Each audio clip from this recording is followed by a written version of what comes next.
Selamat pagi, perkenalkan nama saya Mima Agustini, saya dari kelompok 2. Saya akan membacakan ringkasan dari pengantar ilmu hukum di bab 1 karakter ilmu hukum. Pengertian ilmu. Kata ilmu sering disalahartikan dengan ilmu pengetahuan yang bahasa Inggrisnya science. Di dalam Webster Dictionary, kata science berarti knowledge covering general truth or the operation of general laws, especially as obtained and tested through scientific method.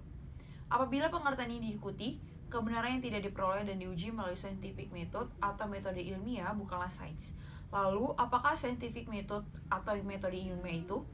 Mengenai metode ilmiah, Webster Dictionary memberi pengertian sebagai principles and procedures for the systematic pursuit of knowledge involving the recognition and formulation of a problem, the collection of data through observation and experiment, and the formulation and testing of hypotheses. Ilmu pengetahuan secara umum dapat dibedakan menjadi dua kelompok, yaitu kelompok ilmiah yang mempelajari fenomena alam termasuk kehidupan biologis yang boleh dikatakan sebagai ilmu kehayatan ataupun life science, dan kelompok ilmu sosial yang mempelajari perilaku manusia dan masyarakat. Kedua kelompok ilmu pengetahuan ini termasuk ke dalam bilangan ilmu empiris, yang artinya bahwa pengetahuan yang diperoleh didasarkan atas fenomena yang dapat diamati dan kesahihannya dapat diuji oleh peneliti lainnya yang bekerja pada kondisi yang sama. Pengelompokan ilmu hukum. Dengan berpegang pada pengertian ilmu dalam bahasa Latin, scientia, yaitu pengetahuan, ilmu tidaklah bebas nilai. Ada memang yang menyatakan bahwa ilmu itu bebas nilai. Barangkali yang dimaksud adalah ilmu pengetahuan yang dalam bahasa Inggrisnya scientia. Ilmu yang bebas nilai bersifat deskriptif, sedang ilmu yang membawa ataupun syarat nilai bersifat perspektif. Beberapa halnya dengan ilmu yang bersifat perspektif. Ilmu yang bersifat perspektif ini bersifat menganjurkan, bukan mengemukakan apa adanya. Oleh karena itu, dalam berbagai perbincangan ilmu yang bersifat perspektif, ada kalanya disebut juga ilmu normatif. Hal itu memang tidak salah, karena ilmu ini syarat nilai, sehingga ada juga yang menyebut ilmu yang bersifat perspektif ini sebagai bagian dari kajian etika. Bahkan lebih jauh, sebenarnya ilmu ini berkaitan dengan pengambilan keputusan. Dalam hal ini, pengambilan keputusan apakah ia seorang akademikus yang sedang membuat karya akademis, perancang aturan, hakim, lawyers, jaksa, petinggi agama, para ketua dalam hidup bermasyarakat dan berpegang pada standar atau norma tertentu. Apakah putusan yang ia ambil telah memenuhi unsur-unsur yang ada dalam standar tertentu? Putusan itu benar. Sebaliknya, apabila tidak memenuhi unsur-unsur yang terdapat dalam standar tersebut, putusan itu tidak benar. Putusan tersebut berupa anjuran atau sesuatu yang seyogianya dilakukan. Eksistensi ilmu hukum. Dengan berpegang kepada pengertian ilmu dalam bahasa Latin scientia, bukan bahasa Inggrisnya science, pengetahuan mengenai hukum tidak perlu ragu atau menyebutnya sebagai ilmu hukum yang dalam bahasa Latin disebut sebagai scientia iuris. Kata iuris merupakan bentuk plural dari kata ius, yang artinya dalam bahasa Indonesia hukum diartikan sebagai serangkaian pedoman untuk mencapai keadilan. Dari kata ius itulah kemudian muncul istilah iustitia yang memegang artinya keadilan. Untuk menghindari kata sains diterapkan untuk ilmu hukum, dalam bahasa Inggris ilmu hukum lazim disebut jurisprudence atau disebut jurisprudence yang berasal dari bahasa Latin yaitu iuris dan prudentia, yang kalau diterjemahkan secara harfiah kebijaksanaan tentang hukum, akan tetapi istilah jurisprudence sudah diterima oleh para sarjana sebagai bahasa Inggris untuk menyebut ilmu hukum. Sebagai suatu ilmu hukum masuk ke dalam bilangan ilmu yang bersifat perspektif, artinya ilmu yang membawa atau surat nilai. Ilmu hukum bersifat menganjurkan, bukan hanya mengemukakan apa adanya. Oleh karena itu, ilmu hukum bukan termasuk ke dalam bilangan ilmu empiris. Kebenaran yang hendak diperoleh adalah kebenaran koherensi, bukan kebenaran korespondensi. Syarat ataupun sejarah timbulnya ilmu hukum. Timbulnya ilmu hukum tidak dapat dipisahkan dari tradisi peradaban barat, berbeda dengan peradaban timur seperti Tiongkok, India, Jepang, dan Afrika yang tidak menempatkan hukum sebagai faktor sentral. Dalam peradaban barat, hukum dipandang sebagai prinsip sentral kehidupan. Hal ini bisa dilacak dari sejarah peradaban tersebut. Menurut Telaah Surya Prakash Sinha, ada 4 tahap perkembangan pikiran Yunani, yaitu pikiran herois, pikiran visioner, pikiran teoritis, dan pikiran rasional. Pikiran herois mendasarkan pemikiran pada pengalaman konkret secara fisik dan memperkayanya dengan fantasi dan mitos-mitos seperti yang terdapat pada karya Homerus. Pikiran visioner terjadi seiring dengan membuat tertib melalui penggabungan antara dunia gagasan dan dunia indera. Dengan ketiga hal tersebut, manusia memiliki kemampuan untuk berpikir, kebebasan memilih, dan kemampuan untuk membuat putusan. Ia hidup untuk dirinya sendiri dan bukan untuk orang lain, atau kekuatan supranatural. Disinilah mulai timbul individualisme. Ini adalah adanya independensi negara yang warganya memiliki hak-hak secara hukum dan politik yang tertuang di dalam the rule of law. Hukum dengan demikian menyediakan sarjana ataupun sarana bagi pelaksanaan hak-hak tersebut. Oleh karena itulah, hukum menjadi prinsip sentral dalam organisasi sosial. Naskah Iustinianus terdiri dari 4 bagian, yaitu Codex, yaitu aturan-aturan dan putusan-putusan yang dibuat oleh para kaisar sebelum Iustinianus sendiri. Instituti, suatu buku ajar kecil yang dimaksudkan untuk mengantar bagi mereka yang baru belajar hukum, dan Digesta yang merupakan sekumpulan besar pendapat para yuris Romawi mengenai ribuan proporsi hukum yang berkaitan dengan bukan saja hak milik. Testamen, kontrak perbuatan melanggar hukum, dan cabang-cabang hukum dalam ruang lingkup yang saat ini disebut sebagai hukum tata negara, dan cabang-cabang hukum mengatur warga negara Romawi. Glosa, yaitu hasil kegiatan glosir oleh dosen didiktekan dan disalin oleh mahasiswa. Oleh karena itulah maka makin lama makin panjang sehingga glosa tersebut memiliki kekuatan hukum yang sama dengan naskah yang diglosir. Pada tahun sekitar 1520, Glossa Ordinaria merupakan karya resmi pada Digesta secara keseluruhan. Glossa terdiri dari beberapa jenis, beberapa disebut notabilia, yaitu ringkasan isi naskah yang diglosir. Lainnya disebut Grocardica, yang merupakan pernyataan mengenai prinsip hukum yang bersifat umum didasarkan pada bagian teks yang diglosir. Caranya adalah mereka melalui dengan suatu terminologi atau konsep yang bersifat luas dan membaginya menjadi berbagai bagian yang selanjutnya dibagi lagi menjadi sebagai sub-bagian sampai ke hal-hal yang mendetail. Akhirnya, di samping membuat distinctiones, para dosen tersebut juga mengajukan questiones dengan memuji doktrin yang luas itu untuk diterapkan kepada masalah tertentu. Ya, jadi saya akan menjelaskan bab 1, ya, lanjutan dari materi 5, ya, tentang karakteristik ilmu hukum. Ya, yang materi 5 itu ada ruang lingkup ilmu hukum. Jadi menurut Ian Gisels dan Mark Van Hoeke terdapat 3 tingkatan ilmu hukum, yaitu dogmatika hukum, teori hukum, dan filsafat hukum. Apa yang dikemukakan oleh kedua sarjana Belgia itu seiring dengan yang dikemukakan oleh Richard A. Posner, yang menyatakan bahwa dalam studi hukum sebenarnya terdapat 3 wilayah, yaitu studi hukum doktrinal, teori hukum, dan filsafat hukum. Akan tetapi, jika ditelaah sejarah timbulnya ilmu hukum sebagaimana telah dikemukakan dogmatika, hukum tidak dapat dipisahkan dari filsafat hukum. Hal itu terlihat dari digunakannya doktrin-doktrin dan kompilasi yang dilakukan oleh Kaisar Justinianus dalam penyelesaian masalah. Adapun metode yang digunakan adalah dialektika. Jadi menurut pandangan tradisional, dogmatika hukum merupakan bagian yang terutama dalam hukum. Jadi bidang kajian dogmatika hukum adalah hukum yang sedang berlaku dalam suatu sistem hukum tertentu.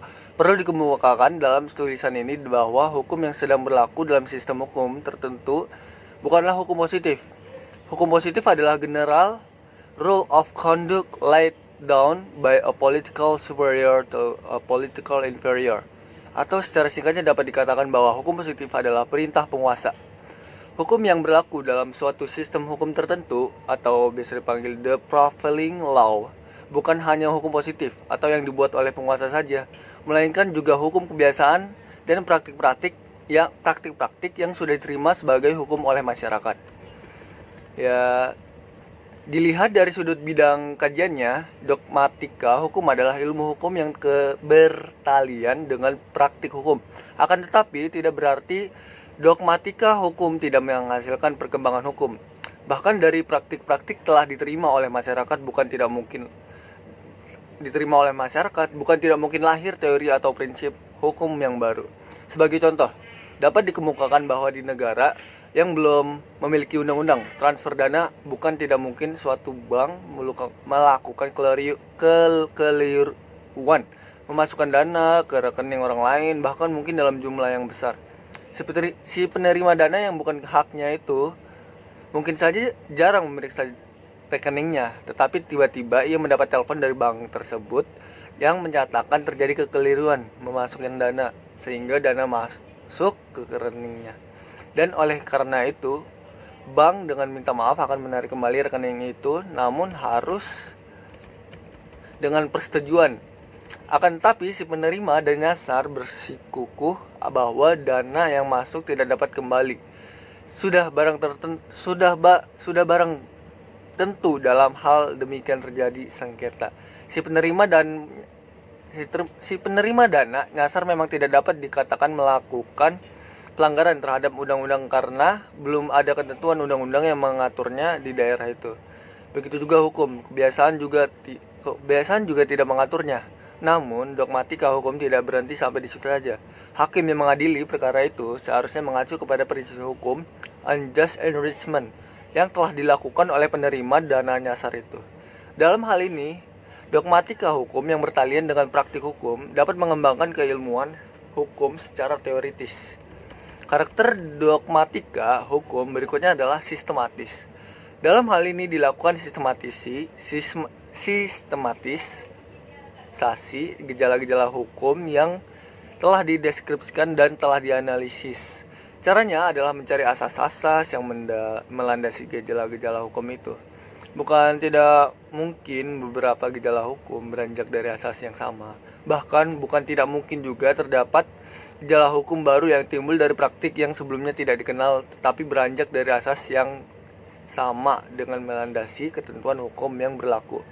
Terhadap hal ini dapat diajukan contoh yang telah dikemukakan, yaitu property brokerage di Indonesia, yang esensinya adalah perdagangan perantara yang merupakan gejala hukum yang ada di mana-mana dan sudah barang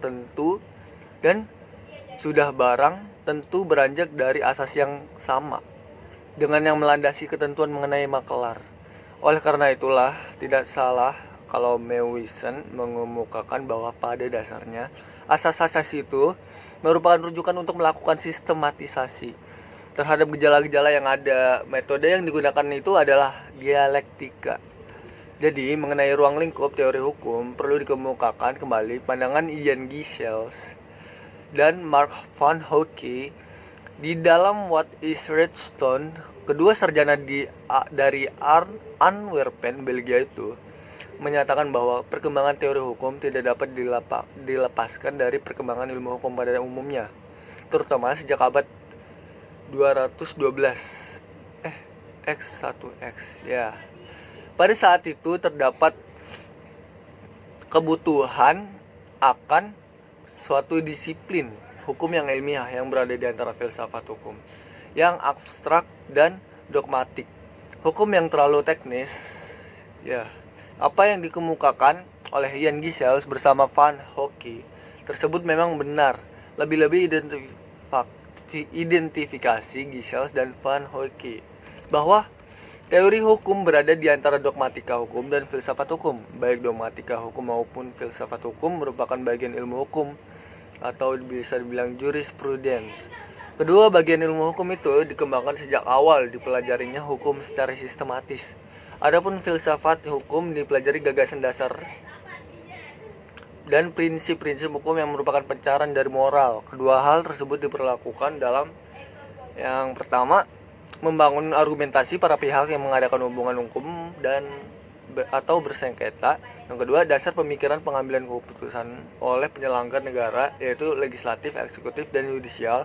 Yang ketiga, landasan membangun konsep hukum. Yang pertama dan kedua bersifat praktis dan merupakan kebutuhan sehari-hari. Adapun yang ketiga dan keempat lebih mengarah kepada pengembangan hukum. Namun demikian, tidak berarti bahwa untuk yang ketiga dan keempat itu tidak bertalian dengan aktivitas sehari-hari. Sebaliknya, para pihak yang sedang beradu argumentasi bukan tidak mungkin membangun konsep baru dengan menunjukkan kepada pemikiran filosofis. Begitu juga penyusun naskah akademis atau hakim dengan merujuk kepada pemikiran filosofis. Bukan tidak mungkin menemukan prinsip yang baru, tapi rencana itu tidak mungkin dapat terlaksana karena status kelaminnya masih pria. Meskipun secara fisik ia seorang wanita, secara hukum ia masih berstatus sebagai pria. Perkawinan adalah suatu perbuatan hukum. Perkawinan sejenis kelamin atau perkawinan homoseksual dilarang di Indonesia maupun Singapura. Oleh karena itu, ia menyewa advokat Mr. Kim Jo Kiam sebagai pengacaranya untuk mengajukan permohonan penetapan pergantian status kelamin dari pria ke wanita ke Pengadilan Negeri Jakarta Barat Selatan. Setelah menerima permohonan itu, pengadilan membentuk majelis yang diketuai oleh Nyonya Fatimah, sarjana hukum, yang didampingi oleh Nyonya Sujatmi, sarjana hukum, dan Siti Injak, sarjana hukum, sebagai para anggota majelis dalam persidangan. Jadi yang kedua, ada materi yang ke-6. Ilmu hukum merupakan disiplin bersifat sui. Mesuen dan penulis-penulis Belanda lainnya membedakan ilmu hukum dogmatis dengan ilmu hukum empiris. Studi hukum yang masuk ke dalam bilangan ilmu hukum empiris menurut Mewisen adalah sosiologi hukum, sejarah hukum, perbandingan hukum, dan psikologi hukum. Sama halnya Brueging yang membedakan antara ilmu hukum normatif dan ilmu hukum empiris. Selanjutnya yang perlu dikemukakan di sini adalah perbedaan antara sosiologi hukum dan mazhab sosiologis dalam ilmu hukum. Untuk membedakan mazhab sosiologis yang diajarkan oleh Roscoe dengan sosiologi hukum, ada baiknya dikemukakan pertelaan dari satu buku klasik yang ditulis oleh George Whitecross Patton berjudul A Textbook of Jurisprudence. Dalam buku itu, Patton mengemukakan bahwa Pound's sociological jurisprudence should be distinguished Inggris gue kurang, from what is now called the sociology of law. Oleh karena itu, Patton dalam buku tersebut lebih suka menyebut mazhab yang dikembangkan oleh Roscoe Pound itu sebagai functional school atau mazhab fungsional. Jadi sebagaimana telah dikemukakan bahwa ilmu empiris bersifat bebas nilai, akan tetapi sesungguhnya pada saat ini telah diketahui bahwa ilmu empiris bukan satu-satunya ilmu pengetahuan modern. Dengan mengacu kepada pengertian saintia yang artinya pengetahuan pada masa sekarang secara sederhana berdasarkan objek kajian, ilmu dapat dibedakan menjadi ilmu alamiah seperti biologi, fisika, ilmu formal seperti matematika, ada lagi ilmu sosial seperti sosiologi, ekonomi, dan humaniora seperti sejarah, sastra. Objek kajian humaniora tidak dapat dibantah, bersifat syarat nilai. Oleh karena itulah metode untuk ilmu empiris tidak dapat diterapkan bagi studi humaniora. Sebagai contoh, dapat dikemukakan bahwa fakta sejarah dilihat dari sudut pandang studi sosial. Ya, tidak mana sampai dalam sejarah, fakta sejarah telah disebutkan tadi, misalnya bukan sekedar pencapaian tujuan oleh suatu masyarakat tertentu, melainkan ada nilai intrinsik yang dimiliki oleh kelompok itu dan memberi inspirasi kepada masyarakat untuk berjuang menggapai tujuan dan memungkinkan mereka menanggung derita bersama dalam mencapai tujuan itu. Ya, yang Terus ada lagi romantisme dalam perjuangan mencapai itu mempunyai makna dalam kehidupan sosial masyarakat itu. Dan yang demikian ini tidak dapat diamati secara empiris. Romantisme itulah yang merupakan nilai yang berada di luar studi empiris. Begitu pula air mata si wanita yang sedang menangis itu bagai penyair bukan sekedar senyawa kimia, melainkan mengandung makna yang dalam mempunyai nilai seni. Hukum positif dengan demikian merupakan suatu perintah penguasa dengan mendefinisikan hukum semacam itu. Austin bermaksud untuk memisahkan hukum dari moral, kebiasaan, dan unsur-unsur lain yang tidak dapat ditentukan. Demikian pula halnya dengan Hans Kelsen yang mendirikan Die reine Rechtslehre atau ajaran hukum murni. Ia berusaha membebaskan hukum dari kabut metafisika yang menyelimutinya sekian lama dengan melakukan spekulasi tentang adanya keadilan atau dengan pengembangan doktrin ius naturae atau hukum alam. Hans Kelsen lebih jauh berpendapat bahwa hukum tetaplah hukum meskipun tidak adil. Oleh karena itulah, apabila pandangan Kelsen ini diikuti, ilmu hukum tidak lebih dari studi formal tentang hukum. Materi yang terakhir yaitu materi 7, yaitu ada upaya mengempiriskan ilmu hukum. Jadi tulisan mengenai ilmu hukum ini mengenai keinginan untuk membuat ilmu hukum sebagai ilmu empiris ini dapat dijumpai pada tulisan D.H.M. Mewison dalam P. Vendick. Dalam tulisan dia. Jadi ilmu hukum empiris memisahkan secara tajam antara fakta dan norma, antara pernyataan yang bersifat deskriptif dan normatif. Gejala hukum dipandang sebagai gejala empiris yang murni faktual.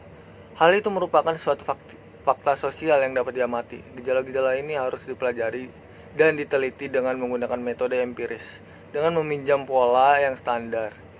Melalui cara tersebut, hukum dideskripsikan, dianalisis, dan diterangkan. Ilmu hukum empiris dengan demikian melakukan telaah yang bersifat deskriptif terhadap gejala-gejala. Jadi hukum yang sebagian sebenarnya merupakan pernyataan preskriptif. Penelitian yang bersifat empiris faktual tentang isi hukum dan perilaku masyarakat yang berkaitan dengan hukum menduduki posisi yang utama. Demikian, ilmu hukum empiris bersifat bebas nilai dan netral. Dengan berpegangan kepada apa yang dikemukakan tersebut, Mewison dapat menarik suatu konklusi bahwa mereka yang mempelajari ilmu hukum empiris harus dipandang sebagai kaum positivis. Hal ini disebabkan bahwa mereka selalu memandang hukum sebagai suatu fakta yang dapat ditentukan dan apabila mempelajarinya secara mendalam harus melepaskan pamlalan atau penormaan atau kritik. Apabila pandangan pengikut ilmu hukum empirik diikuti, penilaian dan penerapan secara praktis tidak mempunyai peranan. Menurut pengikut ilmu hukum empiris, pertimbangan mengenai isi hukum dan praksis hukum dalam arti luas bersifat pribadi dan oleh karenanya untuk hal-hal itu tidak dapat dikembangkan kriteria yang berlaku bersifat intersubjektif. Dengan demikian, ilmu hukum empiris hanya memberikan suatu deskripsi dari gejala hukum, setelah itu selesai sudah. Bahkan ilmu hukum tidak memberikan suatu penjelasan yang bersifat ilmiah dari kegiatan deskripsi tersebut.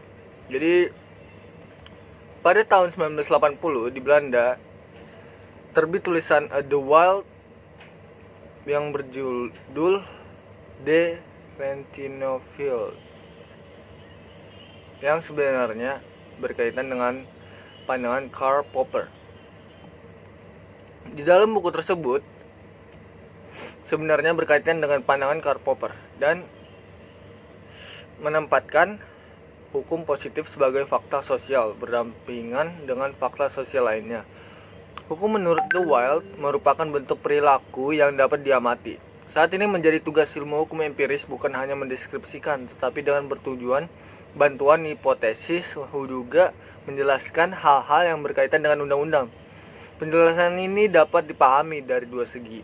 Pada satu pihak, fakta sosial dalam arti luas dan dapat diterangkan dengan bantuan hukum. Sebagai contoh, setiap orang berkendara di sebelah kanan karena aturan hukum memberlakukan demikian. Setiap orang membayar pajak karena ketentuan undang-undang menentukan demikian. Apakah benar pandangan penganut ilmu hukum empiris bahwa keberatan terhadap ilmu hukum empiris telah runtuh? Perlu diperhatikan hal-hal berikut ini. Yang pertama itu, apabila ilmu hukum dimasukkan ke dalam ilmu empiris, pengertian hukum harus dapat dioperasionalkan. Hal ini sesuai dengan sifat ilmu hukum empiris yang memandang hukum sebagai fakta sosial yang dapat diamati. Ini berarti telah terjadi suatu reduksi terhadap pengertian hukum karena hal-hal yang esensial yang tidak dioperasionalkan dieliminasi. Yang kedua, adanya model-model yang ditawarkan dalam suatu kerangka rasionalitas instrumental sama sekali tidak memberikan refleksi mengenai tujuan. Nilai-nilai, norma-norma, dan sikap kritis berada di luar bidang kerja ilmu hukum empiris. Oleh karena itu, harus dikatakan bahwa ilmu hukum empiris bagaimana ilmu empiris lainnya dapat menyajikan suatu penjelasan yang masuk akal mengenai gejala-gejala hukum yang ex post facto, tetapi refleksi terhadap hal itu untuk masa depan semata-mata terletak pada pengertian hukum. Disinilah letak gagalnya ilmu hukum empiris. Hakikat kerja yuridis adalah ex ante. Oleh karena itulah karakter ilmu hukum bersifat berperspektif dan terapan. Ya, sekian penjelasan dari saya dari bab 1 tentang karakteristik ilmu hukum dari materi 1 sampai 7. Perkenalkan, saya Florencia Badiasa dari Ilmu Komunikasi, NIM-nya 19. Saya akan membawakan pada bab 2 tentang hukum sebagai norma sosial, eksistensi hukum dalam hidup bermasyarakat. Apabila ungkapan klasik ubi sociality ibi isu diikuti, berarti hukum adalah sejak masyarakat ada. Yang demikian, dalam hidup bermasyarakat manusia terdapat dua aspek, yaitu aspek fisik dan aspek eksistensial.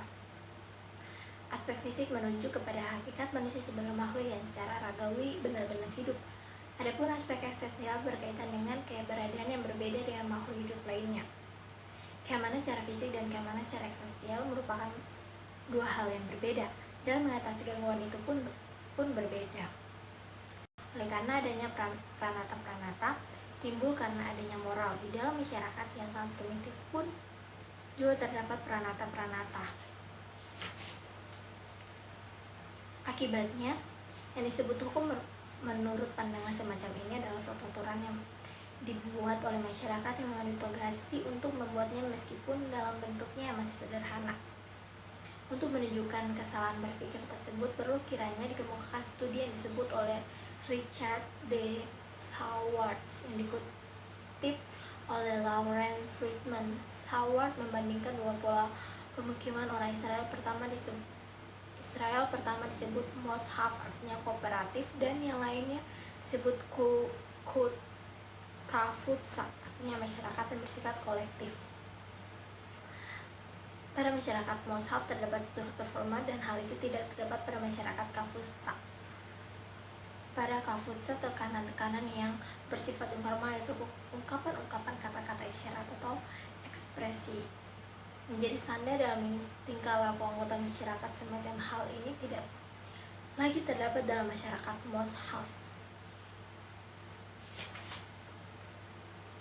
Selanjutnya, Friedman mengemukakan tentang aturan yang bersifat formal. Tidak diperlukan selama anggota-anggota kelompok yang menyepakati aturan-aturan tingkah laku yang berbeda. Dalam hal demikian, apabila seorang melakukan tingkah laku yang menyimpang dari apa yang ditetapkan orang tersebut akan mendapat nestapa yang bersifat informal, berupa tertawa, cemooh, atau mungkin pukulan. Berdasarkan studi yang disebut oleh E. A. Hoebel ini, Friedman mengemukakan ada kesepakatan menjamin: pertama, masyarakat dapat mengetahui suatu tingkah laku yang menyimpang, dan kedua, seorang yang memegang peranan sebagai penerapan aturan mendapatkan persetujuan yang didukung publik.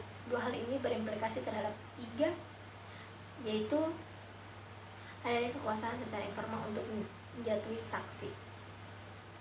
Studi antropologi yang dilakukan oleh Richard D. Howard dan E. Ham Hobbles menunjukkan bahwa manusia selalu hidup berkelompok atau hidup bermasyarakat. Pandangan ini jelas dipengaruhi oleh pandangan positivisme John Austin yang mengajarkan bahwa apa yang disebut hukum adalah aturan disebut penguasa. Sebagai suatu rujukan untuk mematahkan pandangan Friedman mengenai pengertian hukum, pada tulisan ini dikemukakan oleh studi antropologi dilakukan oleh B. Malinowski seperti dikutip oleh Patton. Apa yang dikemukakan oleh Malinowski tersebut telah menggugurkan pandangan yang menyatakan bahwa pada masyarakat primitif tidak jumpai adanya hukum.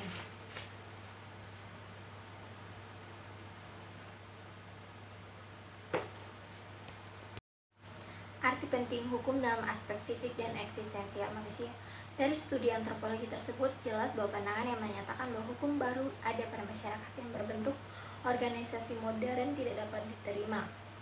Adapun sebagaimana dikemukakan bahwa hidup bermasyarakat manusia mempunyai dua aspek, yaitu aspek fisik dan aspek eksistensial. Dalam mengemukakan perlunya aturan, apa yang dikemukakan oleh Hart tersebut menunjukkan bahwa ia berpangkal dari sesuatu yang bersifat empiris. Hal pertama dari minimum content of natural law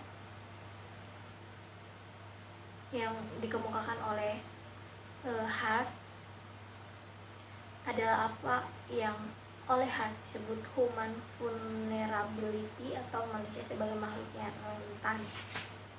Hal kedua dari minimum content of natural law oleh Hart disebut approximate equality, yaitu adanya keadaan yang hampir sama antara suatu manusia dan manusia lainnya. Selanjutnya, hal ketiga dari minimum content of natural law ini adalah limit altruism atau altruisme terbatas. Hal keempat dari minimum content of natural law adalah limit resource atau terbatasnya sumber daya. Hal terakhir dari minimum content of natural law menurut Hart adalah limit understanding and strength of will, keterbatasnya pemahaman dan daya kemanusiaan. Dan demikian Hart tetap berpegang kepada pandangan bahwa hukum merupakan perintah penguasa. Hart mengemukakan adanya dua macam aturan, yaitu aturan primary rules dan secondary rules. Primary rules adalah aturan-aturan yang memberikan hak dan membebankan kewajiban kepada anggota-anggota masyarakat. Adapun secondary rules adalah aturan-aturan yang menetapkan bagaimana oleh siapa primary rules dibuat, dinyatakan berlaku, diubah, dan dinyatakan tidak berlaku. Apabila pandangan Hart diikuti, bisa dikatakan bahwa pada masyarakat primitif tidak terdapat hukum. Apa yang dikemukakan oleh Hart mengingatkan kepada Grundnorm seperti yang dikemukakan oleh Hans Kelsen. Kelsen beranggapan bahwa parlemen selalu dipilih secara jujur dan bersih oleh rakyat. Oleh karena itu, apa yang disebut oleh Kelsen sebagai Grundnorm tetap merupakan suatu yang lahir dari kekuasaan yang formal. Lebih jauh, Hart mengemukakan ada 3 karakteristik hukum dan sistem hukum, yaitu validity, efisiensi, dan acceptance. Dari apa yang dikemukakan oleh Hart dapat ditangkap bahwa konsep hukum Hart tidak menjawab masyarakat taat hukum, tetapi menjawab pertanyaan bagaimana masyarakat taat hukum. Eksistensi hukum bukan sekedar terletak pada segi prosedural, meskipun prosedural itu dilakukan secara demokratis sekalipun. Suatu pengalaman adalah Indonesia pada masa modern. Aturan hukum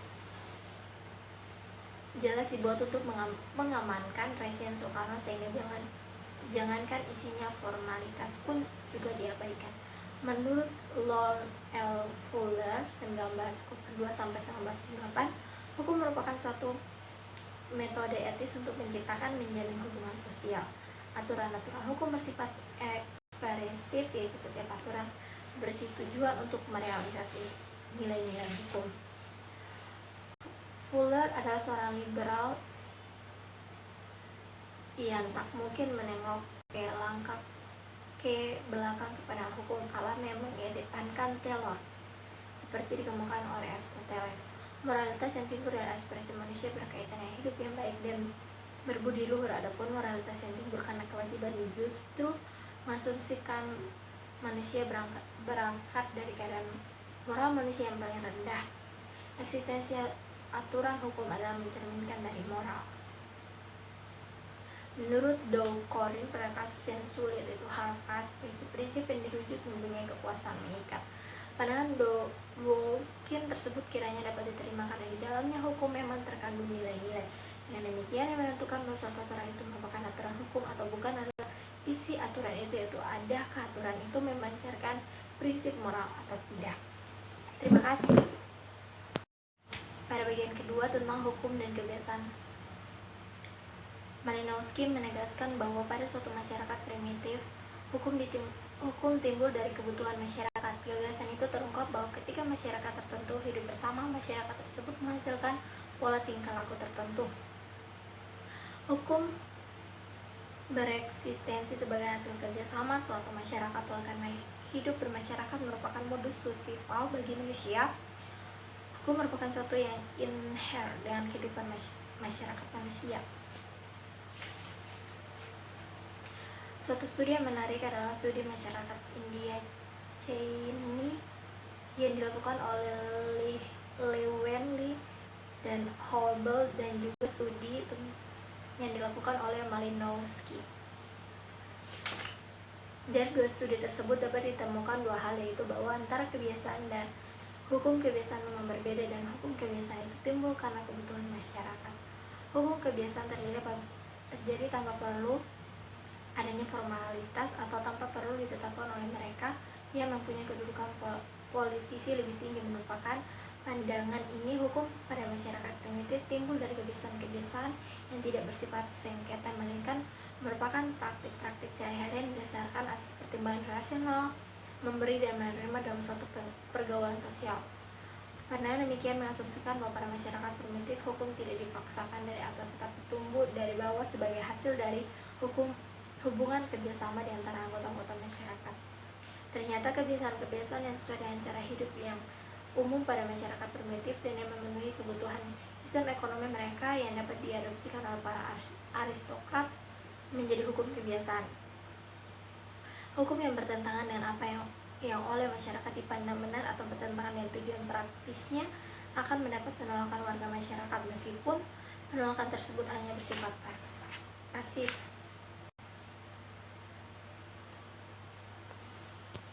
Tetap merupakan suatu yang lahir dari kekuasaan yang formal. Lebih jauh, Hart mengemukakan ada 3 karakteristik hukum dan sistem hukum, yaitu validity, efisiensi, dan acceptance. Dari apa yang dikemukakan oleh Hart dapat ditangkap bahwa konsep hukum Hart tidak menjawab masyarakat taat hukum, tetapi menjawab pertanyaan bagaimana masyarakat taat hukum. Eksistensi hukum bukan sekedar terletak pada segi prosedural, meskipun prosedural itu dilakukan secara demokratis sekalipun. Suatu pengalaman adalah Indonesia pada masa modern. Aturan hukum jelas dibuat untuk mengamankan rezim Soekarno, sehingga jangankan isinya, formalitas pun juga diabaikan.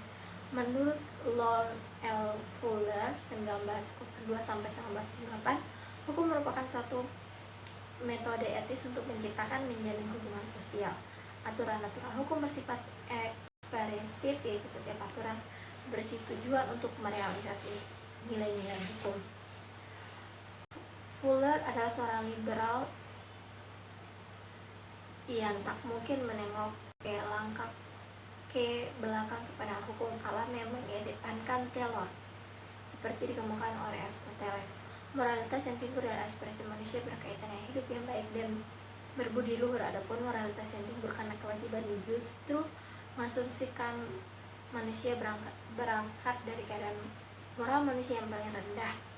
Eksistensi aturan hukum adalah mencerminkan dari moral. Menurut Doukorin, pada kasus yang sulit itu hal-hal prinsip-prinsip yang dirujuk mempunyai kekuasaan mengikat. Pandangan Dworkin tersebut kiranya dapat diterima karena di dalamnya hukum memang terkandung nilai-nilai.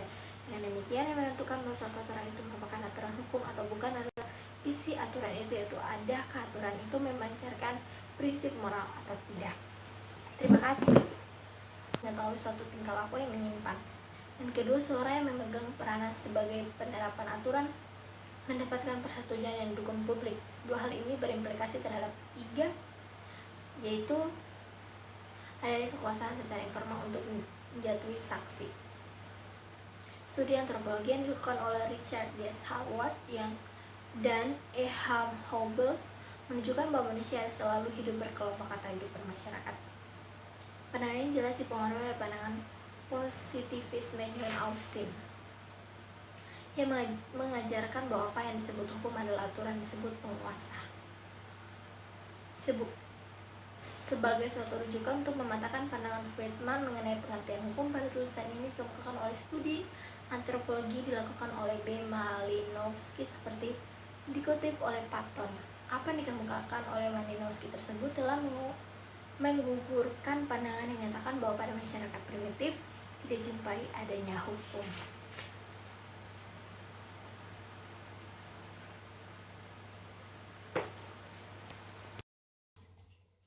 Shalom, nama saya Stefania Arun Marpau. Saya akan membacakan tentang bab 2, hukum sebagai norma sosial.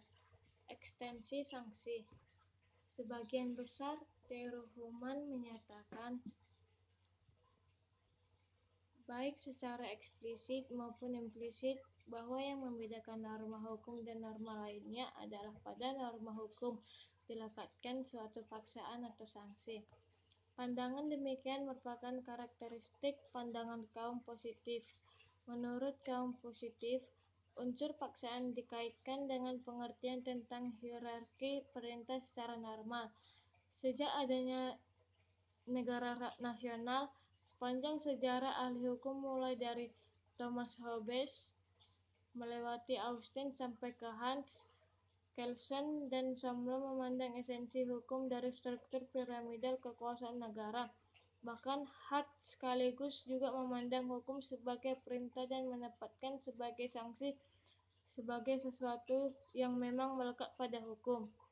Di samping bersifat umum sebagai karakter hukum yang pertama, Hart mengemukakan ciri hukum yang kedua, yaitu adanya standing order, suatu perintah dari waktu ke waktu. Hal itu yang membedakan dengan situasi penodongan.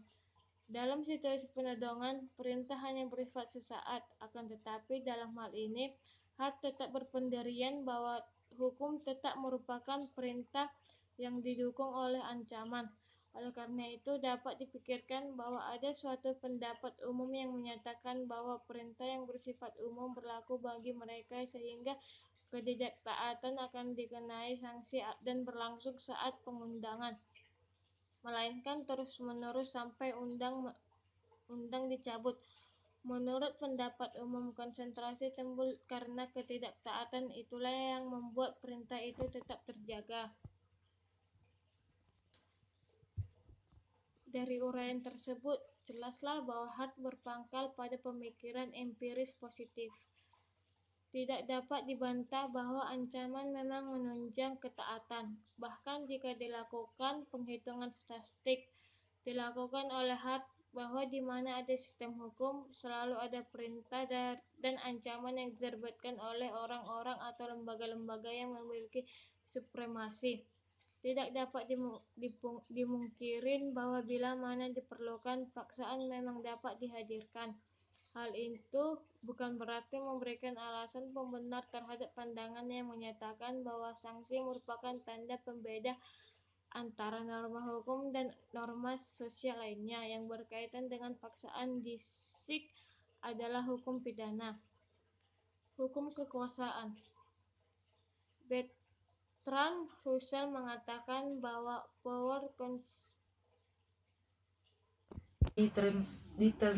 terprestasi dan kemudian digunakan. Keenam, hukum dipandang sebagai seperangkat perjanjian yang dibuat oleh orang-orang dalam suatu masyarakat di organisasi secara politis. Ketujuh, hukum dipandang sebagai suatu refleksi pikiran ilahi yang menguasai alam semesta. Kedelapan, hukum dipandang sebagai serangkaian perintah dalam suatu masyarakat yang diorganisasi secara politis.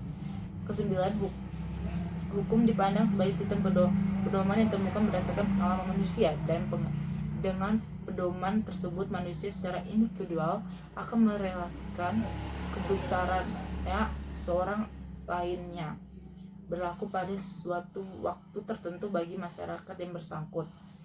Kesepuluh, hukum dipandang sistem prinsip tentang yang ditemukan secara filosofi dan dikembangkan secara perinci melalui tulisan yuristik dan putusan pengadilan. Kesebelas, hukum dipandang sebagai seperangkat atau suatu sistem aturan yang dipaksakan kepada manusia dalam manusia sekelompok kelas yang berkuasa tersebut. Ke-12, hukum dipandang sebagai suatu gagasan yang ditimbulkan prinsip-prinsip ekonomi dan sosial tingkah laku manusia dalam masyarakat. Keempat, tujuan hukum dari perspektif ilmu hukum. Aturan hukum yang berisi nilai lama diganti dengan aturan hukum baru mencerminkan moral produksi baru. Oleh karena itu, tujuan hukum yang hendak dicapai berbeda dengan tujuan hukum ketika masih diisi oleh nilai lama. Menurut Max Weber, masyarakat modern merupakan suatu masyarakat yang rasional. Pada masyarakat demikian, efisiensi dan produktivitas mempunyai nilai yang tinggi. Utility yang bersifat umum memang benar. Industri dan bisnis memerlukan tingkat rasionalitas yang tinggi. Hukum harus didasarkan atas prinsip rasional, mengingat pandangan utility merupakan anak revolusi industri. Tidak dapat disangkal bahwa pandangan utility memancarkan semangat kapitalisme. Oleh karena itu, dalam perspektif ilmu sosial hukum hanya ditunjukkan dalam pemenuhan kebutuhan aspek fisik manusia saja. Tujuan hukum bukan sekedar berkaitan dengan aspek fisik, melainkan dan lebih harus mempertimbangkan aspek eksistensial manusia. Membuat langkah-langkah yang perlahan-lahan mengubah pola pendekatan dari yang bersifat teologis ke pendekatan kualitis dan empiris terhadap hakikat manusia. Terus yang ketiga, perkembangan makna hukum dalam hidup bermasyarakat. Pertama, hukum dipandang sebagai aturan atau seperangkat aturan dengan tingkah laku manusia yang ditetapkan oleh kekuasaan yang bersifat ilahi. Kedua, hukum dimaknai sebagai suatu tradisi masa lalu yang terbukti berkenan bagi para dewa sehingga menuntun manusia untuk mengarungi kehidupan dengan selamat. Ketiga, hukum dimaknai sebagai catatan kearifan para orang tua yang kelak banyak makan garam atau pedoman tingkah laku manusia yang telah ditetapkan secara ilahi. Keempat, hukum dipandang sebagai sistem prinsip yang ditemukan secara filosofi dan prinsip-prinsip itu mengungkapkan hakikat hal-hal yang merupakan pedoman bagi tingkah laku manusia. Kelima, di tangan para filsuf, prinsip-prinsip itu telah secara cermat diterprestasi dan kemudian digunakan. Keenam, hukum dipandang sebagai seperangkat perjanjian yang dibuat oleh orang-orang dalam suatu masyarakat diorganisasi secara politis. Ketujuh, hukum dipandang sebagai suatu refleksi pikiran ilahi yang menguasai alam semesta. Kedelapan, hukum dipandang sebagai serangkaian perintah dalam suatu masyarakat yang diorganisasi secara politis. Kesembilan, hukum dipandang sebagai sistem pedoman yang ditemukan berdasarkan pengalaman manusia dan dengan pedoman tersebut manusia secara individual akan merelasikan kebesarannya seorang lainnya, berlaku pada suatu waktu tertentu bagi masyarakat yang bersangkut. Kesepuluh, hukum dipandang sistem prinsip tentang yang ditemukan secara filosofi dan dikembangkan secara perinci melalui tulisan yuristik dan putusan pengadilan. Kesebelas, hukum dipandang sebagai seperangkat atau suatu sistem aturan yang dipaksakan kepada manusia dalam manusia sekelompok kelas yang berkuasa tersebut. Ke-12, Hukum dipandang sebagai suatu gagasan yang ditimbulkan prinsip-prinsip ekonomi dan sosial tingkah laku manusia dalam masyarakat. Keempat, tujuan hukum dari perspektif ilmu hukum. Aturan hukum yang berisi nilai lama diganti dengan aturan hukum baru mencerminkan moral produksi baru.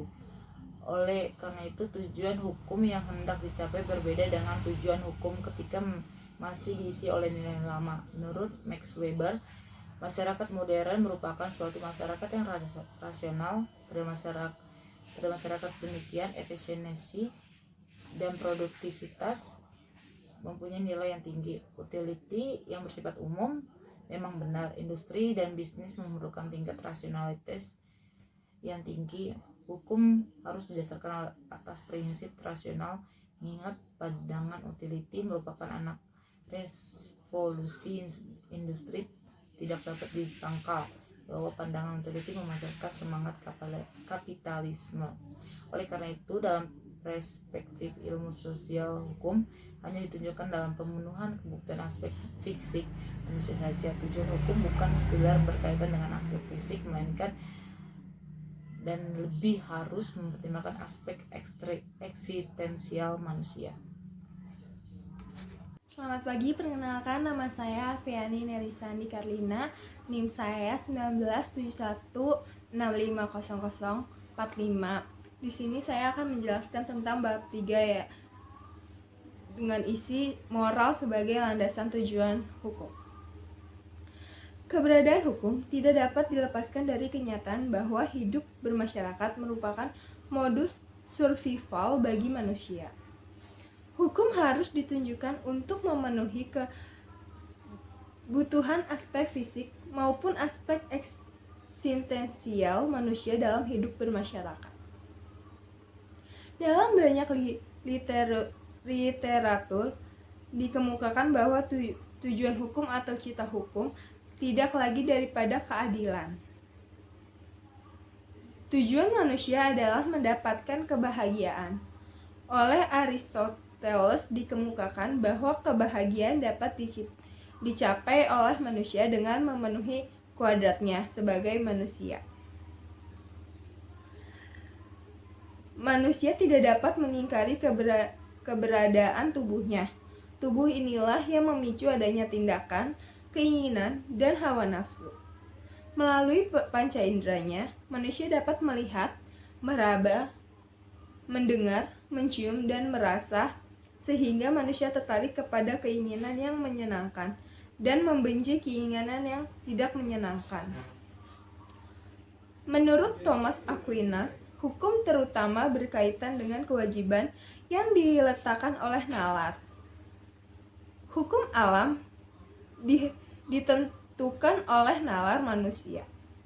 Mengingat Allah menciptakan segala sesuatu, hakikat alamiah manusia dan hukum alam paling tepat dipahami sebagai produk kebijaksanaan atau pikiran Allah.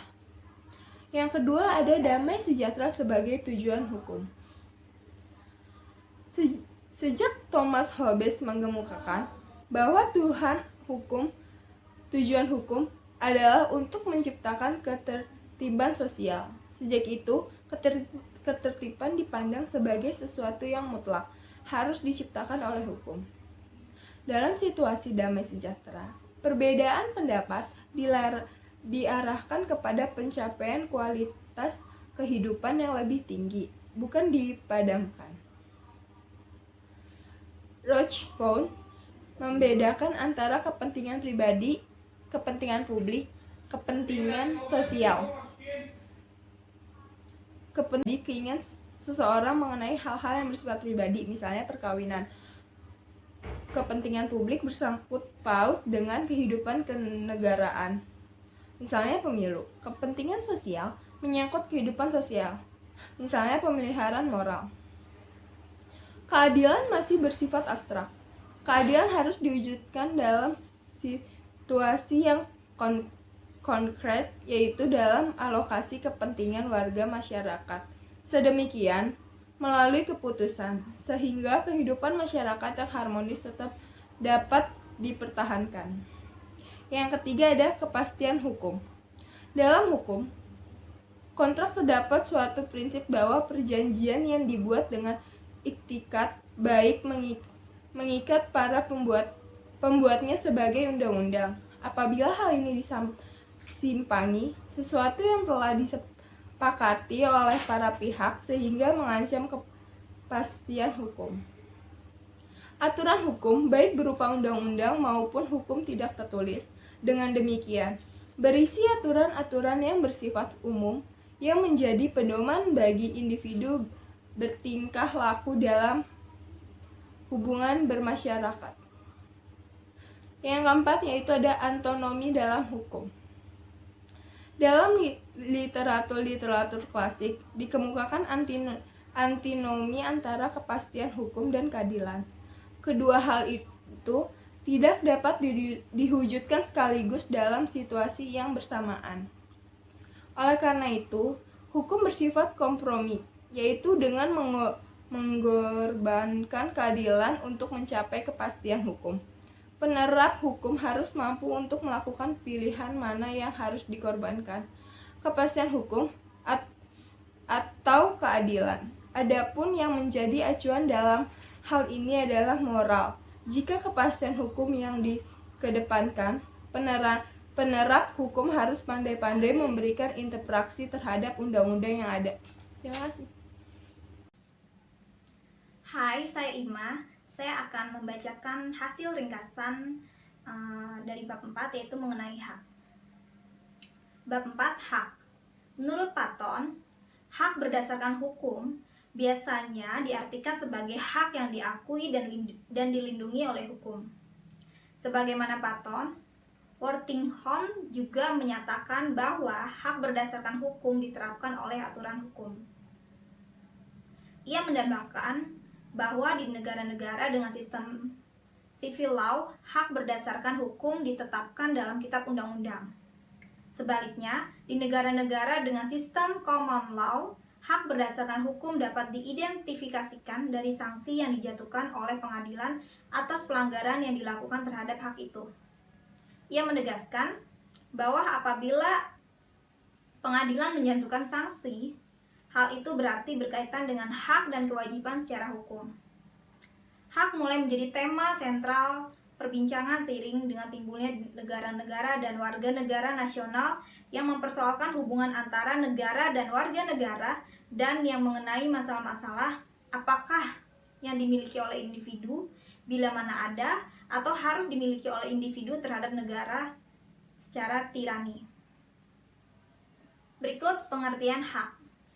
Majelis mengemukakan bahwa dalam sejarah tiada suatu pengertian pun yang menduduki posisi sentral dalam hukum perdata selain hak. Kiranya apa yang dikemukakan oleh Majors tersebut memang tepat karena merupakan sesuatu yang melekat pada manusia baik aspek fisik maupun aspek eksistensialnya. Bahkan lebih dari yang dikemukakan Majors, di sini dikemukakan oleh posisi bahwa hak bukan hanya pada hukum perdata saja, melainkan juga pada semua hukum. Hukum memang dibuat karena adanya hak. Dalam pandangan teori berbasis hak, hak merupakan sesuatu yang tidak terpisahkan dari hakikat kemanusiaan itu sendiri. Feinberg menempatkan betapa berharganya hak itu. Mengapa hak itu ditempatkan sedemikian berharga, perlu dikemukakan pengertian hak. Pengertian hak dapat dijumpai dalam teori mengenai hak-hak. Selanjutnya, Platon mengemukakan bahwa suatu kepentingan adalah suatu tuntutan atau keinginan individu atau keinginan kelompok individu yang dipenuhi oleh individu atau kelompok individu tersebut. Hukum memberikan hak bukan pada keinginan manusia sebagai tujuan, melainkan keinginan manusia yang mengejar tujuan yang dibolehkan oleh hukum. Sejalan dengan pandangan Platon adalah pandangan Majors. Ia mendefinisikan mendefinisikan hak sebagai suatu kewenangan seseorang yang diakui oleh hukum untuk menuaikan kepentingannya. Berikut adalah penyalahgunaan hak. Suatu adagium kuno berbunyi, tidak seorang pun dirugikan oleh pengguna hak.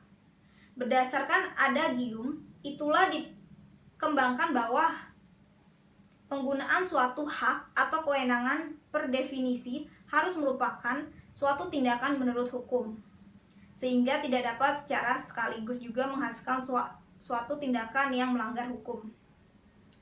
Hammerstein mengemukakan bahwa menurut beberapa ahli sarjana, ajaran penyalahgunaan hak merupakan suatu yang berlebihan. Bagi mereka, masalah-masalah tersebut dapat diselesaikan dalam kerangka ajaran perbuatan melanggar hukum. Bab 5. Hukum publik dan hukum privat. Dalam kepentingan yang diatur, hukum ada dua macam, yaitu hukum publik dan hukum privat. Hukum privat berkaitan dengan fungsi negara, sedangkan hukum privat berkaitan dengan kepentingan individu. Karena negara berfungsi untuk melaksanakan kehendak rakyatnya, negara dibentuk untuk menjaga terpeliharanya kehidupan berbangsa, melindungi warganya dari musuh dari luar, meningkatkan kesejahteraan sosial, dan memberdayakan warganya. Negara bertindak sebagai fasilitator yang di mana diadopsi dalam hidup bermasyarakat. Semakin besar organisasi, maka harus ada aturan yang ditetapkan oleh masyarakat dalam melaksanakan fungsinya. Dalam melayani kepentingan itu, diatur oleh kedua kepentingan hukum, yaitu kepentingan umum dan kepentingan khusus, yang dimana kepentingan umum berkaitan dengan kebersamaan dalam hidup bermasyarakat, sedangkan kepentingan khusus masyarakat mempunyai kebebasan untuk mengadakan hubungan di antara sesamanya.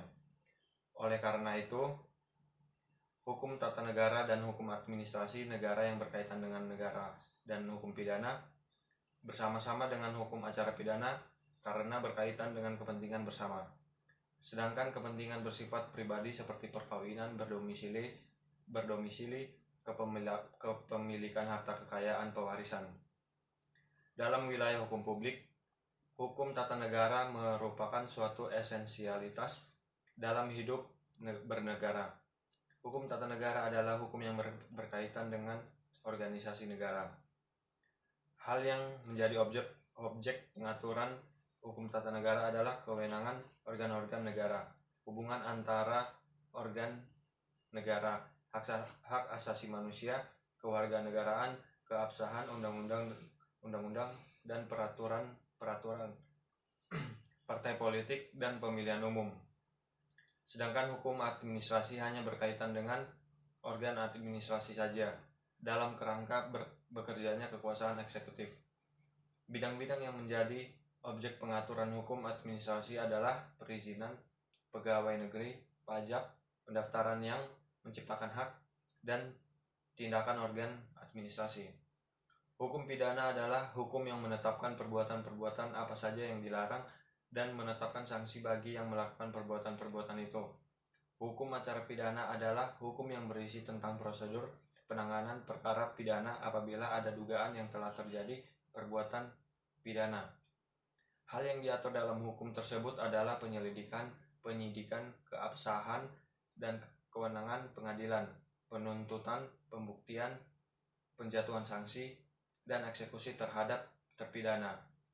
Hukum perdata mengatur status seseorang, kecakapan untuk melakukan perbuatan hukum dengan akibatnya, domisili, perkawinan dengan segala akibatnya, hak kebendaan dan hak atas orang, pewarisan, dan kekedaluarsaan. Perbedaan hukum publik dan hukum privat juga ditentukan oleh siapa yang melakukan perbuatan.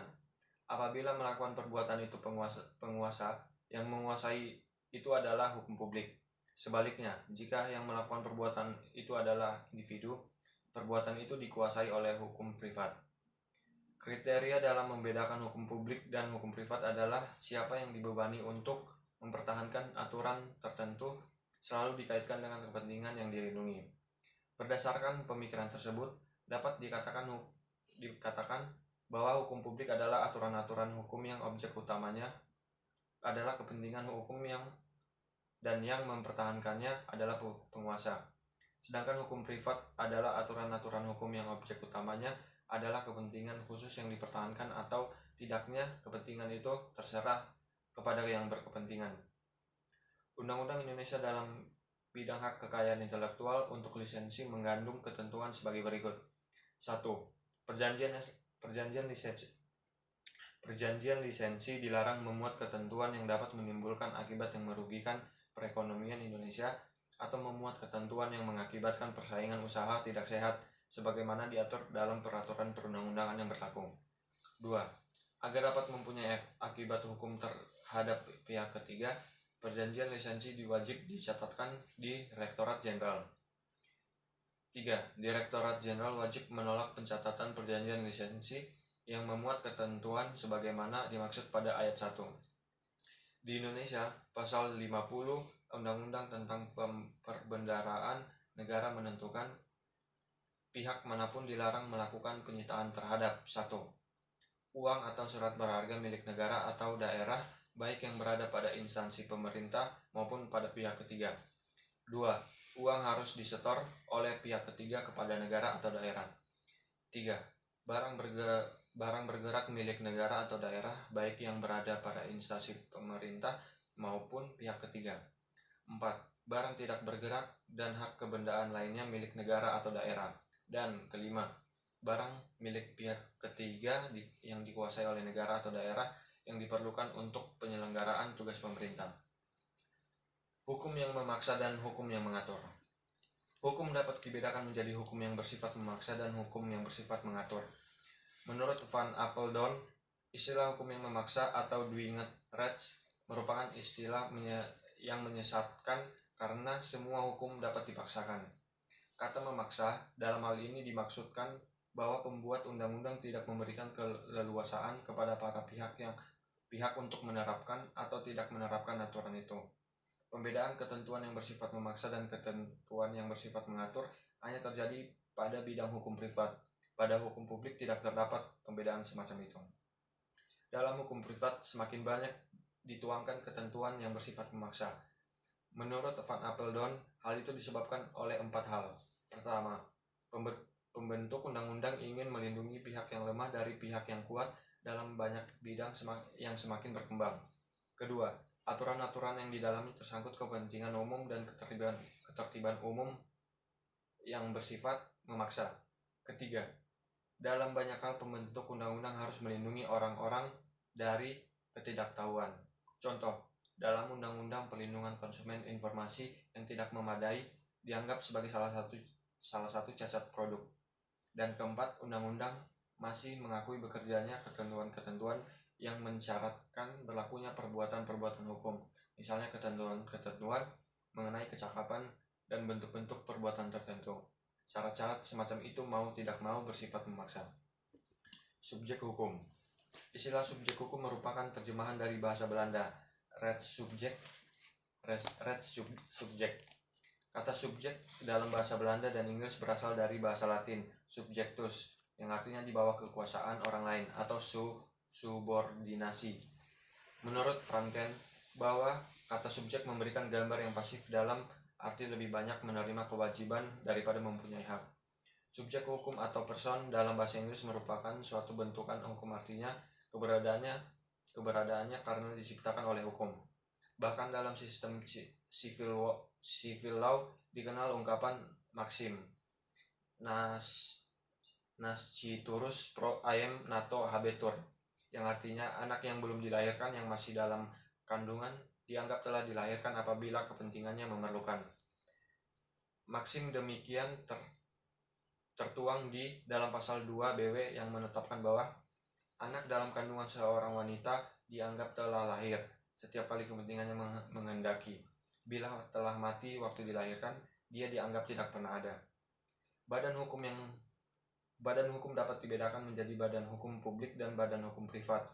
Badan hukum publik adalah negara dan bagian-bagian negara, seperti daerah, kota, dan lain-lain. Adapun badan hukum privat adalah suatu organisasi yang bergerak di luar bidang politik dan kenegaraan. Secara umum, BUMN dapat dibedakan antara BUMN yang berfungsi pelayanan umum atau public service, dan BUMN yang didirikan untuk mencari profit. Adanya BUMN yang didirikan dalam rangka mencari keuntungan ini disebabkan negara sebagai salah satu entitas politik tidak boleh melakukan kegiatan bisnis.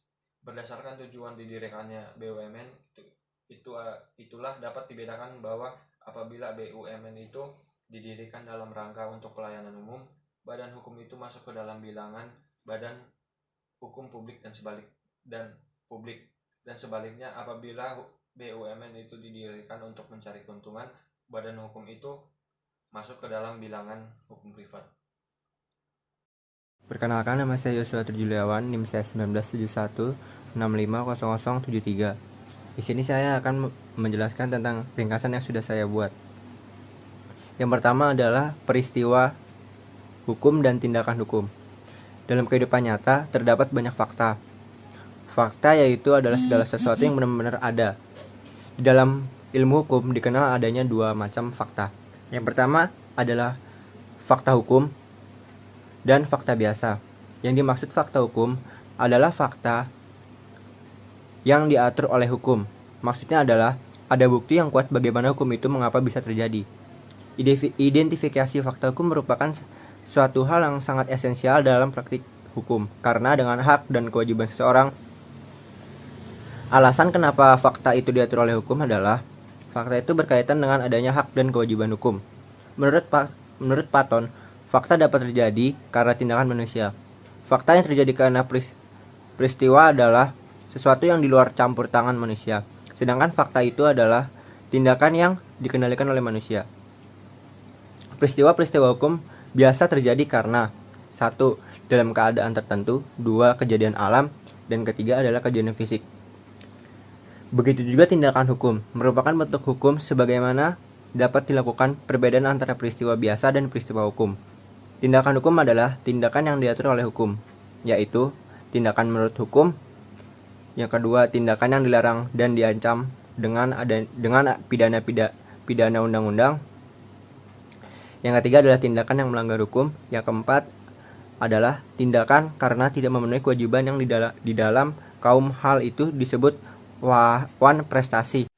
Oke, selamat pagi. Perkenalkan, nama saya Yeremi Hilki dengan NIM 1971650074. Di sini saya akan menjelaskan tentang ringkasan pengantar ilmu hukum yang berjudul Sistem Civil Law dan Common Law. Dan yang saya jelaskan ini ada di bab 6. Yang pertama saya akan menjelaskan tentang sejarah terjadinya Civil Law dan Common Law. Sejak awal abad pertengahan sampai pertengahan abad ke-12, hukum Inggris dan hukum Eropa kontinental masuk ke dalam bilangan sistem hukum yang sama, yaitu hukum Jerman. Hukum tersebut bersifat feodal, baik substansinya maupun prosedurnya. Satu abad kemudian terjadi perubahan situasi. Hukum Romawi yang merupakan hukum material dan hukum kanonik yang merupakan hukum acara telah mengubah kehidupannya di Eropa kontinental.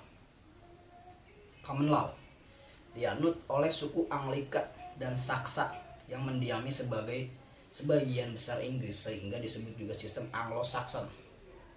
Suku Scott yang mendiami Skotlandia tidak menganut sistem hukum itu. Meskipun berada di tanah Inggris, mereka menganut sistem civil law. Negara-negara bekas jajahan negara-negara Eropa kontinental juga menganut sistem civil law. Akan tetapi, Amerika Serikat sebagai bekas jajahan Inggris mengembangkan sistem yang berbeda dari bekas jajahan Inggris, meskipun masih mengembangkan sistem yang berbeda dari yang berlaku di Inggris, meskipun masih juga dalam kerangka sistem common law. Hukum Romawi yang merupakan sumber dari sistem civil law telah menempuh sejarah yang panjang untuk sampai kepada tingkat perkembangan yang tinggi. Semua itu bermula dari penemuan Curius Iuris Civilis. Kodifikasi itu merupakan puncak pemikiran hukum Romawi yang sudah ratusan tahun. Sebenarnya, kodifikasi tersebut merupakan suatu kompilasi kasus-kasus yang diselesaikan di Romawi bagian barat. Orang-orang Romawi dengan kejeniusannya dalam membangun institusi dan akal sehatnya yang praktis dapat menghasilkan penyelesaian yang memuaskan atau masalah-masalah hukum yang dihadapinya. Sistem civil law seiring dengan berjalannya kekaisaran Romawi, pada kenyataannya sebagian besar Eropa Barat pada hari ini termasuk bagian-bagian dari Inggris telah di Romawi kan selama 400 tahun sebelum Kekaisaran Romawi Barat diruntuhkan oleh suku-suku Jerman yang secara formal mengakhiri kekaisaran itu pada tahun 476 sebelum Masehi, mendepak Romulus Augustulus, anak seorang pemimpin serdadu Romawi yang merupakan pertanda akhir pemerintahan imperialis di Barat. Pembentukan suatu hukum yang baru di Eropa kontinental dan Inggris memang melalui proses yang panjang dan kompleks. Sejarah perkembangannya tidak dapat dilepaskan dari sejarah ekonomi, politik, intelektual bagian Eropa Barat. Hukum yang baru terbangun dari jalinan berbagai unsur, yaitu kebiasaan-kebiasaan dan praktik-praktik yang ada, kebiasaan-kebiasaan para saudagar, hukum kanonik hukum Romawi, dan pada tahap yang paling akhir, filsafat hukum alam. Kebangkitan kembali hukum Romawi di Eropa kontinental pada masa itu memang suatu keniscayaan. Perubahan-perubahan yang terjadi dalam pola kehidupan masyarakat di Eropa Barat telah menimbulkan masalah-masalah yang baru, tidak dapat diselesaikan dengan hukum yang ada pada waktu itu. Hukum Romawi merupakan salah satu pengungkapan akan kejayaan dan persatuan yang selalu dirindukan orang. Hukum Romawi menghendaki wewenang yang sentralisasi, corpus iuris civilis, berisi hukum yang dapat menyelesaikan secara memuaskan berbagai masalah ekonomi yang lebih aktif dan masalah masyarakat yang lebih berkembang dalam menggunakan tanahnya. Sebelum terjadinya resepsi hukum Romawi abad ke-13 oleh Eropa kontinental, di Inggris telah berkembang suatu peradilan nasional yang tersentralisasi dan efisien yang menerapkan hukum kebiasaan titik pada 1006. Invasi orang-orang Normandia membawa serta kelompok administrator yang cakap dalam menjalankan tugas yang diberikan oleh mereka, yang menyatakan memiliki kekuasaan politik terpusat berdasarkan hak penaklukan. Dan untuk itu, pada abad ke-12, Raja Henry mengirimkan para utusannya ke seantero negeri untuk mengadili perkara di pengadilan-pengadilan lokal. Raja Henry mengintroduksi penetapan baru dan juri di suatu Normandia dan di seluruh kerajaan Inggris. Hukum feodal yang diterapkan di wilayah-wilayah yang dikuasai oleh pangeran-pangeran Normandia dan di seluruh kerajaan Inggris adalah sama, dan hakim-hakim yang menanganinya mempunyai kelas yang sama dengan pangeran-pangeran yang berbahasa Prancis yang pada saat bersamaan menguasai tanah-tanah keluarga mereka di Normandia dan tanah-tanah yang baru mereka peroleh di Inggris. Wilayah-wilayah yang didudukinya membuat hukum Anglo-Norman menjadi murni hukum Inggris. Sebenarnya apa yang saat ini merupakan taman laut Inggris bermula dari hukum Anglo-Norman yang dianut secara bersama-sama oleh suatu kerajaan dan suatu duchy. Yang kedua, ini ada perkembangan common law. Perkembangan common law terbawa hingga berabad-abad bahkan sampai masa kini. Namun demikian tidak berarti bahwa pikiran kontinental bukan sama sekali tidak pernah hadir di negeri Inggris. Pengaruh hukum Romawi dan hukum kanonik yang merupakan hukum acara dapat dirasakan di pengadilan-pengadilan selain pengadilan common law. Pengadilan gereja misalnya kental dengan pengaruh hukum dan dalam acaranya menggunakan hukum kanonik. Betapa besar pengaruh itu terhadap pengadilan Inggris dapat ditunjukkan adanya jurisprudensi yang membuat kasus-kasus secara lengkap dan detail dikumpulkan oleh pengadilan di provinsi Canterbury. Secara lengkap dan detail pada abad ke-13. Adanya resepsi hukum Romawi di berbagai daerah di Eropa kontinental pada abad ke-16 menyebabkan adanya pemikiran di kalangan sarjana Inggris untuk mengganti hukum Inggris yang telah berkembang sejak abad pertengahan dengan hukum Romawi, sehingga dapat hukum yang dianut secara umum oleh Eropa yang berada pandangan demikian bukan saja dikemukakan oleh para sarjana yang mengenyam pendidikan Eropa kontinental, melainkan juga datang dari penguasa. Nah, yang di ketiga ini ada sistem hukum Amerika Serikat. Amerika Serikat merupakan bekas jajahan Inggris, akan tetapi dalam perjalanannya kehidupan bernegara mereka, Amerika Serikat mengembangkan sendiri sistem hukum maupun substansi hukumnya. Namun demikian, mayoritas negara bagian masih dalam bilangan sistem common law. Hanya satu negara bagian, yaitu Louisiana, yang menganut civil law. Karena kuatnya pengaruh Prancis di negara bagian itu, banyak penelitian yang dilakukan mengenai sistem hukum pada masa penjajahan Inggris, sebagian besar tentang koloni bagian utara, terutama Massachusetts. Sistem hukum di daerah itu benar-benar menyimpang dari sistem hukum Inggris, atau setidak-tidaknya menyimpangi praktik-praktik yang berlaku di pengadilan kerajaan Inggris di London. Namun demikian, hukum yang berlaku di daerah itu berakar pada hukum Inggris. Unsur-unsur pokok dalam hukum itu sebenarnya hukum Inggris. Namun demikian, hukum Inggris ini yang digunakan oleh rakyat jelas seperti bahasa pasaran, bukan hukum yang tersusun rapi. Hukum Amerika pada masa kolonial Inggris dapat dipahami dengan mengibarkan sebuah kapal yang ditumpangi oleh sekelompok mahasiswa terdampar di suatu pulau yang sepi. Para penumpang itu terpaksa membangun sebuah masyarakat baru. Mereka kemudian juga membentuk semacam pemerintahan dan mereka juga menciptakan sesuatu yang disebut hukum, yang tentu saja berbeda dengan sistem hukum yang mereka tinggalkan. Beberapa substansi hukum tidak mereka perlukan, misalkan hukum tentang lalu lintas. Sebaliknya, mereka justru menetapkan aturan-aturan baru yang mereka butuhkan dalam kehidupan mereka. Bab 6. Rangkuman pengantar ilmu hukum. Karakteristik civil law system. Ciri pokok civil law adalah sistem ini menggunakan pembagian dasar ke dalam hukum perdata dan hukum publik. Kategori seperti ini tidak dikenal paham sistem common law. Menurut Nurul Kamar dalam bukunya Perbandingan Sistem Hukum dan Peradilan Civil Law System, Common Law System, ciri atau karakteristik sistem civil law adalah, yang pertama adalah adanya sistem kodifikasi. Yang kedua, hakim tidak terikat dengan presiden atau doktrin stars decisis sehingga undang-undang menjadi rujukan hukumnya yang utama. Sebelum tiga, sistem peradilan bersifat instruksioral. Adanya sistem kodifikasi. Alasan mengapa sistem civil law menganut paham kodifikasi adalah antara lain karena demi kepentingan politik Imperium Romawi. Di samping kepentingan-kepentingan lain di luar itu, kodifikasi diperlukan untuk menciptakan keseragaman hukum dalam dan di tengah-tengah keberagaman hukum, agar kebiasaan-kebiasaan yang telah diterapkan sebagai peraturan raja supaya tetap menjadi hukum yang berlaku secara umum. Perlu dipikirkan kesatuan hukum yang berkepastian. Pemikiran itu adalah diperlukan untuk suatu kodifikasi hukum.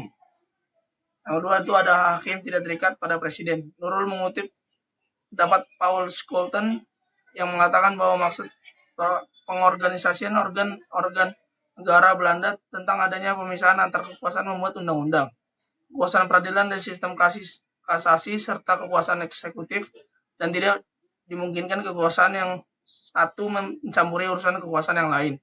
Dengan cara tersebut maka terbentuklah jurisprudensi. Peradilan menganut sistem inquisitorial. Dalam sistem ini hakim mempunyai peranan yang besar dalam mengarahkan dan memutus suatu perkara. Dalam hal ini hakim bersifat aktif dalam menemukan fakta hukum dan cermat dalam menilai bukti. Hakim di dalam civil law berusaha untuk mendapatkan gambaran lengkap dari peristiwa yang dihadapi sejak awal. Sistem ini mengandalkan profesional dan kejujuran hakim. Yang keempat, ada karakteristik dari sistem common law. Ciri dan karakteristik dari sistem common law adalah, yang pertama, jurisprudensi sebagai sumber hukum utama. Yang kedua, dianutnya doktrin stare decisis atau sistem preseden. Yang ketiga, ada adversary sistem dalam proses peradilan. Jurisprudensi sebagai sumber hukum utama. Ada dua. Yang pertama adalah ada alasan psikologis. Alasan adalah karena setiap orang yang ditugasi untuk menyelesaikan perkara, ia cenderung sedapatnya mencari alasan membesar dan putusan dengan merujuk kepada putusan yang telah ada sebelumnya daripada memikul tanggung jawab atas putusan-putusan yang dibuat sendiri. B. Alasan praktis. Diharapkan adanya putusan yang seragam karena sering diundangkan bahwa hukum harus mempunyai kepastian daripada menonjolkan keadilan pada setiap kasus konkret. Selain itu, menurut sistem common law menempatkan undang-undang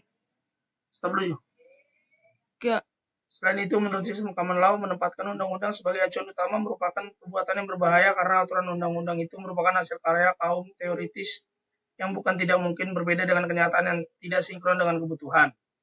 Lagi pula dengan berjalannya waktu, undang-undang itu sudah tidak sesuai lagi dengan keadaan yang ada, sehingga memerlukan interpretasi pengadilan.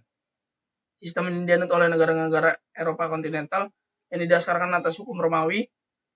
Bentuk-bentuk sumber hukum dalam arti formal adalah sistem hukum sivil law berusaha peraturan yang berundang-undangan, hukum kebiasaan-biasaan, dan jurisprudensi. Negara penganut sivil law menempatkan konstitusi tertulis pada urutan tertinggi dalam hierarki peraturan perundangan yang diikuti UU dan peraturan lainnya di bawahnya. Sedangkan kebiasaan-kebiasaan dijadikan sumber hukum kedua untuk memecahkan berbagai persoalan.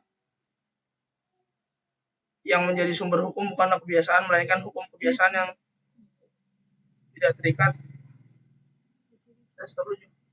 Kebiasaan dapat ngomong dong. Agar suatu kebiasaan dapat menjadi hukum kebiasaan diperlukan dua hal. Yang pertama, tindakan itu dilakukan secara berulang-ulang. Yang kedua, adanya unsur psikologis mengenai pengakuan bahwa apa yang dilakukan secara terus-menerus dan berulang-ulang itu hukum. Unsur psikologis dalam bahasa Latin adalah opinion necessitatis, yang berarti pendapat mengenai keharusan orang bertindak sesuai dengan norma yang berlaku akibat adanya kewajiban hukum. Selamat pagi teman-teman. Perkenalkan, nama saya Trisno Siregar, Prodi Ilmu Komunikasi Angkatan 2018.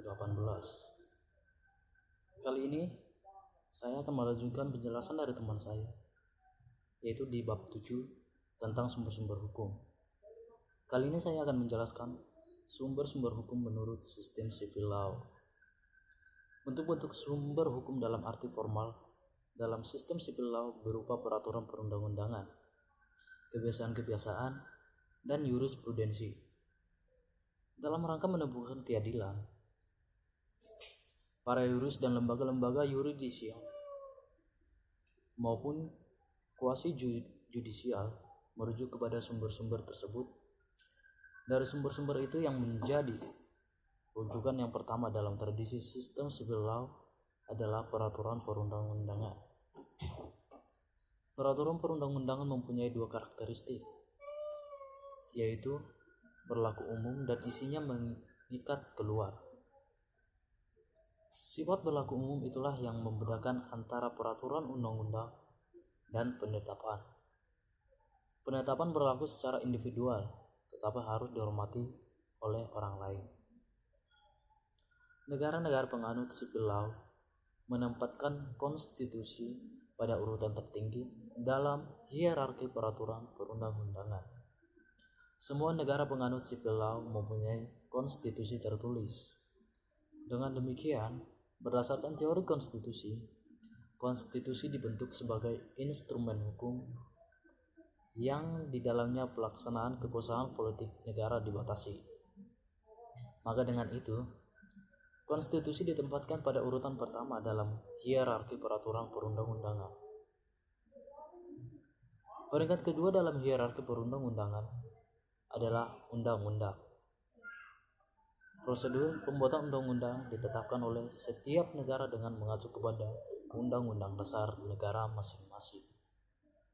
Setelah rancangan undang-undang disahkan menjadi undang-undang, dilakukan pengundangan, dan karena pengundangan inilah undang-undang itu kemudian berlaku dan mempunyai kekuatan mengikat semua orang di negara itu. Pada umumnya, undang-undang mulai berlaku sejak tanggal diundangkan. Akan tetapi, ada kalanya undang-undang menetapkan sendiri saat memulai berlakunya. Apabila tidak, maka undang-undang itu dianggap berlaku beberapa hari setelah diundang. Dan mengenai hal itu, masing-masing negara tidak sama bergantung kepada undang-undang negara tersebut. Di samping tidak berlakunya suatu undang-undang disebabkan oleh pencabutan secara tegas karena adanya asas prevensi lex posterior de regula legis priori, dan undang-undang itu menentukan sendiri berakhirnya masa keseluruhan undang-undang dan atau ketentuan-ketentuan dalam undang-undang disebabkan oleh putusan pengadilan atas dasar bertentangan dengan ketentuan konstitusi. Apabila terdapat suatu undang-undang yang tidak mengandung ketentuan-ketentuan yang bertentangan dengan konstitusi tetapi sudah tidak sesuai lagi dengan nilai-nilai yang hidup dalam masyarakat, peradilan tidak dapat menyatakan ketentuan-ketentuan itu atau bahkan undang-undang itu konstitusional. Sumber hukum kedua yang dirujuk oleh para yuris di negara-negara penganut civil law dalam memecahkan masalah adalah kebiasaan-kebiasaan. Pada kenyataannya, undang-undang tidak pernah lengkap. Kehidupan masyarakat begitu kompleks sehingga undang-undang tidak mungkin dapat menjangkau semua aspek kehidupan tersebut. Adapun di lain pihak, dibutuhkan aturan-aturan yang dijadikan pedoman manusia dalam bertingkah laku untuk hidup bermasyarakat. Dalam hal ini dibutuhkan hukum kebiasaan Sumber hukum ketiga yang dirujuk dalam sistem civil law adalah jurisprudensi.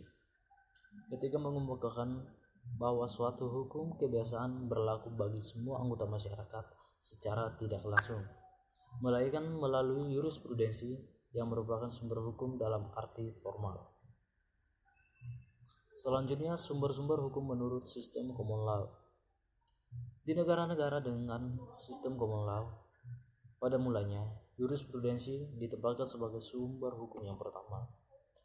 Namun saat ini tidak demikian halnya. Undang-undang sama pentingnya dengan jurisprudensi.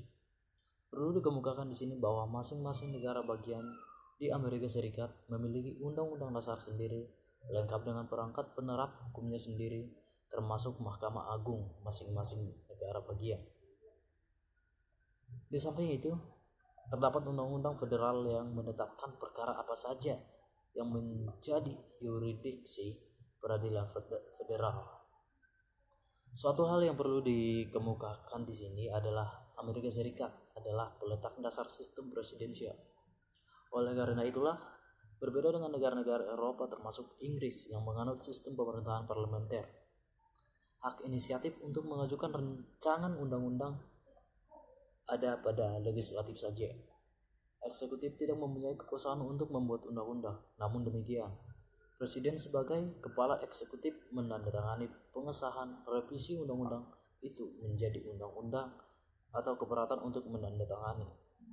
Dalam hal-hal demikian, revisi undang-undang itu dibahas kembali di majelis yang mengajukannya disertai keberatan-keberatannya, dan apabila setelah dilakukan pertimbangan-pertimbangan kembali, 2/3 dari anggota majelis itu setuju, revisi undang-undang itu lalu disertai keberatan-keberatannya diajukan ke majelis lainnya, dan apabila 2/3 dari anggota majelis ini setuju, revisi undang-undang itu menjadi undang-undang.